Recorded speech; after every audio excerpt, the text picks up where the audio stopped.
एक जंगल में साधु महाराज रहते थे। वो हर रोज ध्यान करते थे और उनसे जो कोई भी मिलने आता था वो उनकी प्रॉब्लम को सुनते थे और उस हिसाब से उस प्रॉब्लम का सॉल्यूशन भी देते थे। तो ऐसे करते करते उनकी ये चर्चा चारों ओर होने लगी। इसकी वजह से दूर दूर से काफी सारे लोग उन्हें मिलने के लिए आते थे और उनकी प्रॉब्लम्स सुनाते थे और साधु महाराज उस प्रॉब्लम का वो सॉल्यूशन देते थे। अब ये बात धीरे धीरे राजा तक पहुंच गई। तो राजा खुद उस साधु महाराज से मिलने के लिए आता है। तो राजा उनसे कहता है कि साधु महाराज, आप इतने समझदार और होशियार हैं, तो आपकी जगह मेरे राजमहल में है, यहाँ जंगल में नहीं है। यहाँ पर आपको जंगली फल खाना पड़ता है, नीचे जमीन पर सोना पड़ता है और ये छोटी सी झुपड़ी में रहना पड़ता है। इसके लिए आप मेरे साथ राजमहल में चलिए।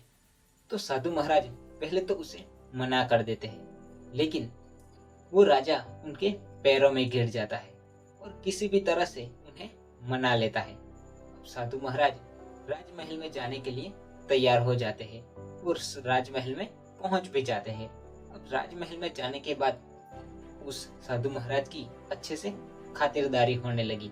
अब कुछ दिनों के बाद वो साधु महाराज अकेले बैठे थे और सोच रहे थे कि मेरे अंदर ये ना स्वभाव कैसे बदल गया, मैं इतना बदल कैसे गया हूँ और ये मुझ में क्या हो रहा है, वो कुछ समझ नहीं पाते हैं।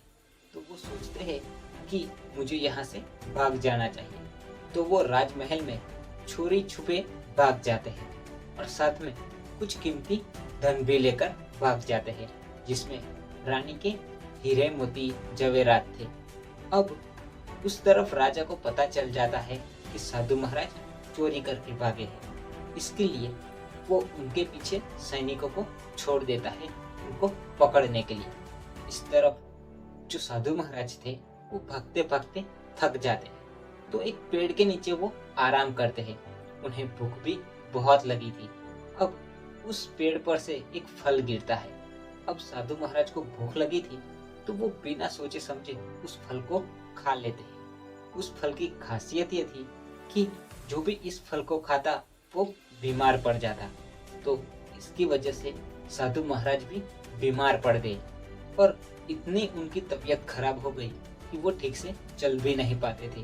तो कुछ दिनों तक वो वहां पर ही पड़े रहे। अब थोड़ा ठीक होने के बाद साधु महाराज सोचने लगे कि मैं तो एक साधु महाराज हूँ, मुझे इस धन की क्या जरूरत और मैं इस धन को लेकर भाग क्यों रहा हूँ। तो उन्हें उनकी गलती का एहसास हुआ। तो वो धन लेकर वापस राजा के पास चले गए। तो राजा उनसे पूछता है कि आपको धन वापस ही देना था तो लेकर भागे ही क्यों थे। तो साधु महाराज कहते हैं कि राजन, जो तुम्हारा अन्न मैंने खाया वो गलत तरीके से आता है, या तो किसी से वसूला जाता है या फिर लूटा जाता है। इसकी वजह से मेरे दिमाग में भी चोरी करने का ख्याल आया। तो ये तो भला हो उस फल का जिसने मुझे बीमार कर दिया, और जितना भी मैंने तुम्हारा अन्न खाया था वो वहां पर ही निकल गया। अब मैं जंगल में ही रहूंगा, मैं वहां पर ही ठीक हूँ। तो दोस्तों, इस छोटी सी कहानी से हमें ये सीख मिलती है कि जैसे हमारे विचार होंगे ना, वैसे ही हमारी एक्शन भी होगी।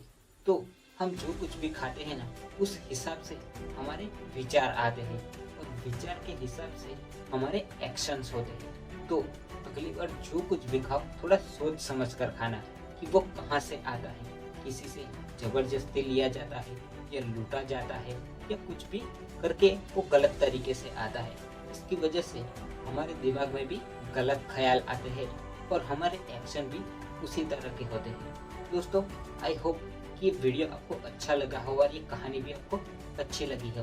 तो वीडियो को लाइक कर देना और चैनल को सब्सक्राइब कर देना। और हाँ, फेसबुक और इंस्टाग्राम पर देख रहे हो तो फॉलो ज़रूर कर लेना। तो मिलते हैं अगली वीडियो में, तब तक के लिए till the time take care.